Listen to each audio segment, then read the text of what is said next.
After a year of college, I decided that that world wasn't meant for me. I didn't know what I wanted or where I was going, but I knew that those classes, where other people seemed so eager to learn, was just not my place. So I dropped out, which my parents hated. I had to move out of the dorms, but they didn't want me back at home. So my brother Luke offered his basement apartment. He and my sister-in-law, Miriam, had used it for a while as an Airbnb, but he was tired of that service, so he agreed to let me stay for a third of its rent value, which I would start paying as soon as I found a job. I was so grateful, but what I didn't know was that my sister-in-law wasn't totally happy about it. Miriam was a kind of different person. Now let me explain further.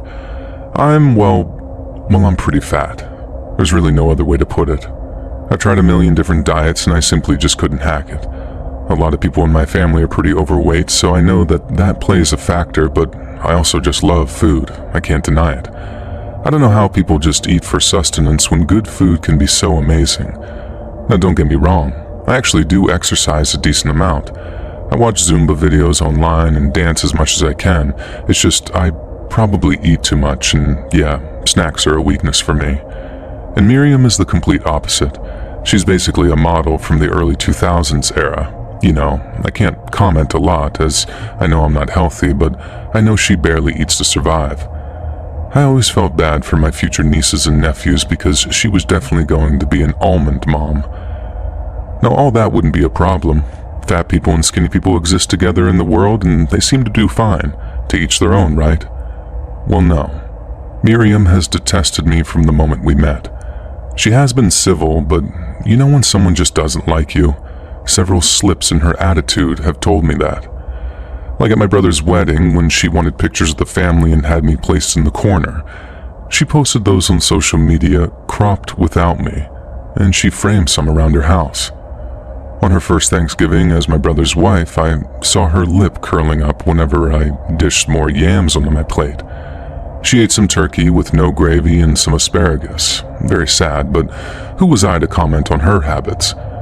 The thing is that everything had been subtle with her. She never had to see me much, or I her, until I moved in. And I got the sense that it wasn't just my chubbiness that irritated her. She probably hated that my family is close and full of love, despite our appearances. My mom and dad aren't as big as me, but they're not model thin either. They're strictly average, but my dad showers my mom with so much affection.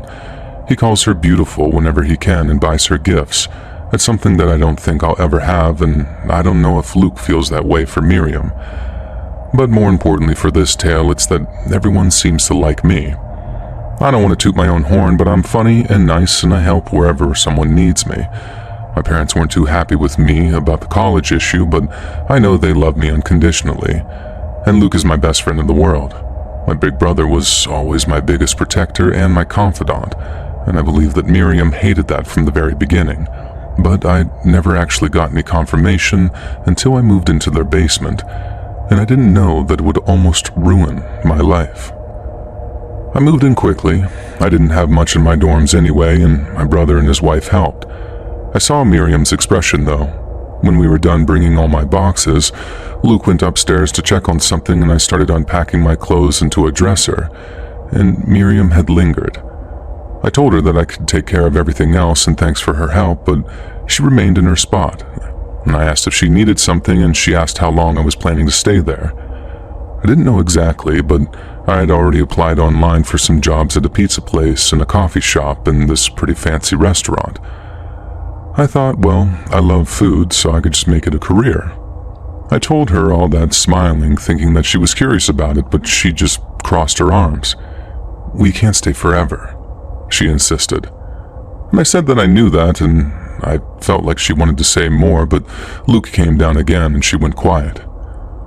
Okay, I knew I had to save up, figure out what I wanted to do, make things better with my parents, and just get out of there fast.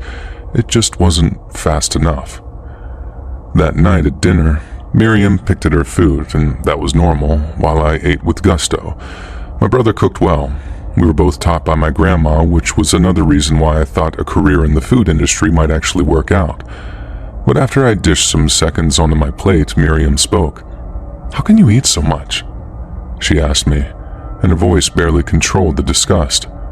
Luke frowned at that, and I know 100% that he had never heard her say something like that. "I'm fat. I can eat a lot," I replied and laughed, which made Luke laugh too. Miriam didn't find it funny. She said that being obese wasn't something to laugh about. She said all people had to think about their eating choices and how it would affect their lives later. She also added that as a girl she was taught to be strict and have discipline with food, otherwise she'd have trouble later in life, like she said. Her mother also told her that people would judge her for her looks. It was better to avoid that by always having a nice appearance. I rolled my eyes internally, and maybe I shouldn't have said what I did next, but I couldn't help it. "It's okay. I may be fat, but everyone I care about loves me the way I am, and everyone else doesn't really matter, you know?" Now Luke agreed with me, and we pivoted the conversation to some of our childhood memories, and Miriam stayed quiet for the rest of our meal. In the coming days, Miriam was mostly quiet around me. I stayed in the basement and only went up for dinner because Luke insisted. She never commented on my eating again, but I did notice a lock on some cabinets in the kitchen. Well, that was odd. I had my own kitchen and food downstairs, and Miriam didn't care about eating, so I had no idea what that was about. But things seemed to escalate. My car keys went missing one day, and I had to go upstairs to ask if she had seen them. Miriam said she hadn't, which made sense because the basement had its own entrance. I asked her to help me to look, and she said no. She was busy with a magazine. Okay, sure. It was not her problem, but then I asked to borrow her car to go to an interview, and she said no, straight up, adding that I should just walk because I needed the exercise. I went away. I didn't have time for that, and then I ended up having to walk to the bus and to my interview. I had called my brother to ask if he had seen my keys, but he hadn't, so I would later need to get the second set that was at my parents' house. When they bought me the car, it had seemed safer to leave them the spare keys, but maybe that wasn't a great idea, and so that's what I did. I got a chance to talk to my mom, apologized about some things, and asked her to be patient with me because I needed to figure out my future, and she understood, I think. I got home and Luke called me up for dinner. He smiled and gave me the keys. Apparently he found them in the flower beds in the backyard. Well, that didn't make any sense.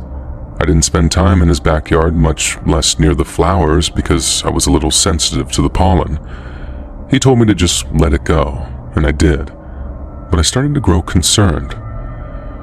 Over the next few days, I had a couple more interviews, and although these places seemed swamped, none hired me. I applied to more places, willing to work in anything: delivery, cleaning, register, really just anything.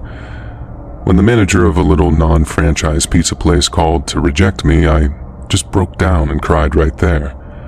I asked him why I wasn't being hired. I just didn't get it. He said that someone called to warn him about me. What? He was told that I tended to steal food from all the places I worked at. I told him that wasn't true. I begged for the job, and he seemed to take pity on me, or perhaps no one else applied. Either way, that phone call changed his mind, and I was hired. Finally. I had to sit down after I hung up. I couldn't believe it. I had only ever had a summer job in an ice cream shop, and I never stole a single plastic spoon.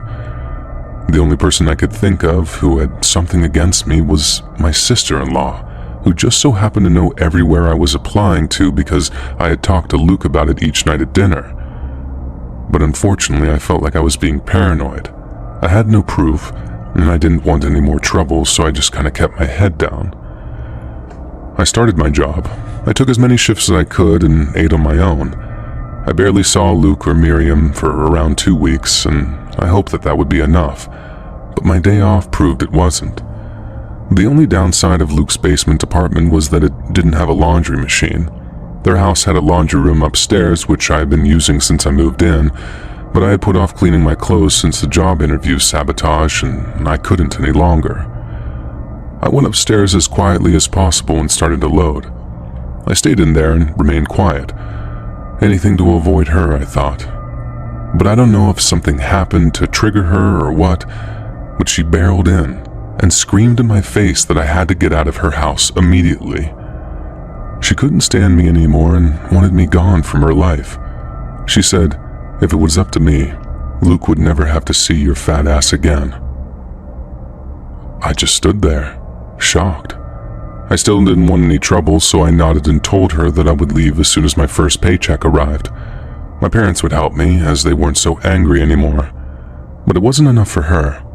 She shouted again and again, "Get out, get out, get out," and suddenly lunged at me, grabbing at my hair.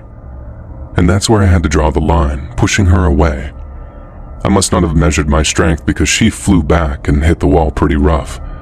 She started yelling, saying that I had assaulted her and said that she was calling the police. I went after her. She was the one who assaulted me first, but she had already dialed when Luke came in, thankfully. He had to witness this whole insane scenario play out, his wife talking to 911 while I stood next to her, not knowing what to do.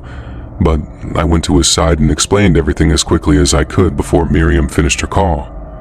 She hung up and told him not to believe me because I had attacked her for no reason. I called my parents then.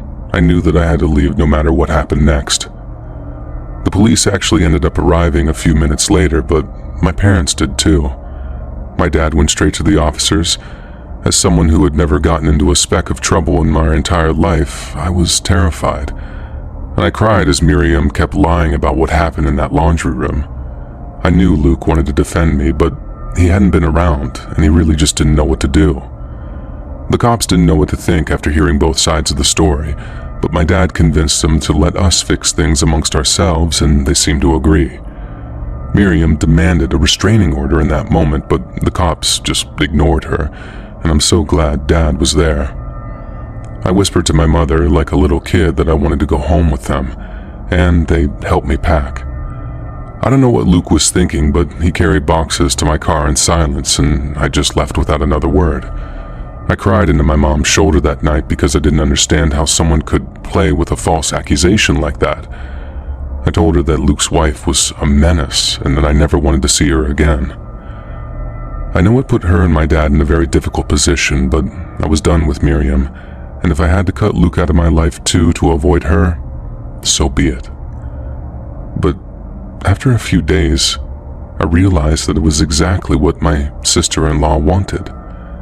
I wouldn't have been surprised if she had planned that for a while, wanting for me to go upstairs while Luke wasn't home yet. I wasn't going to let her get away with this, I thought. I called my brother and apologized for everything, and we had a real heart-to-heart. He asked if I wanted to return, but I didn't.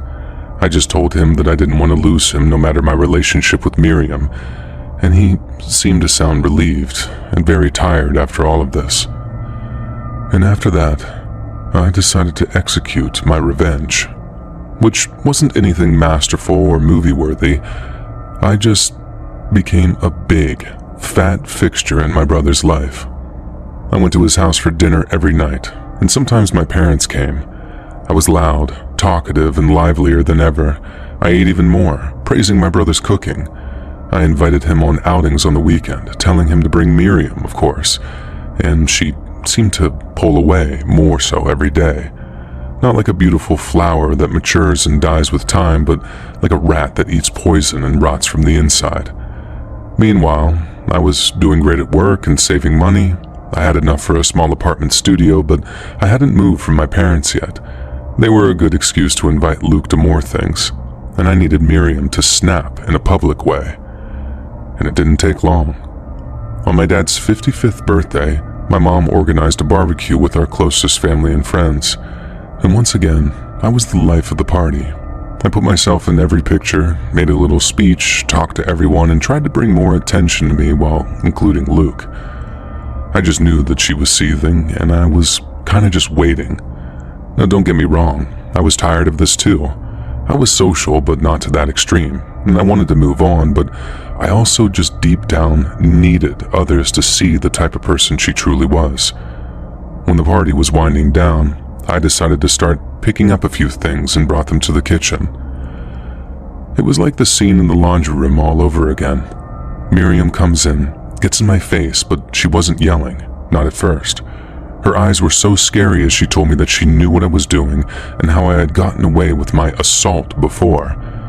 But she was tired of me and how much attention I had from Luke. I started laughing, I didn't want to, but it was hilarious to me. I knew that people willing to make false accusations were not people you wanted to mess with, but I had to goad her. I told her that Luke paid attention to me because I was his little sister and best friend in the world throughout all of our life. And I also added, he could easily leave you for someone else, but I'll always be in his life. And that was it. She grabbed my hair and started pulling, screaming the craziest things at me. How I was fat, ugly, how I would never do anything with my life, how she would get Luke to stop talking to me if it was the last thing she ever did. And I was in serious pain in that moment. My hair was too thin already, and this mad woman was going to leave me bald. But there was one final pull, and she was away from me. When I finally straightened up, I saw my brother's arms wrapped around her, and my parents were there with shocked but very furious eyes. It also seemed like the rest of the party wanted to know more, but they couldn't all fit into the house through the blocked back door. Luke pushed Miriam away, and she turned, giving him an excuse. Obviously, she starts blaming me, that I deserved it because I had assaulted her before, but I saw my brother's face, and he starts whispering to her to get out. It was so quiet that I don't think anyone else heard it in the moment. Miriam knew him well enough to understand his angry voice, and she left, huffing and puffing the whole way. Luke apologized to me about everything and left too, and the party got animated again with everyone wanting to know what the hell just happened. And I told them about the false accusation and how the sister-in-law just absolutely despised me. But here's the good news. At that point, and over a period of time, Luke filed for divorce. He came to stay with us for a while until they could settle some stuff, sell the house, whatever. And of course, he apologized to me a million times, and Miriam was out of my life for good, and the divorce was settled about a year later. Things are much better now. Luke and I live in our own separate apartments, and he's now dating an absolute gem of a woman, but I don't think he'll get married again anytime soon. And I come to find out that Miriam was actually struggling with some degree of ongoing drug issue, but Luke never really wanted to go into that. But after a period of time, it also started to all kind of make sense in my head. I felt bad for her, but I also was glad that I was able to get her out of his life to some degree in the end.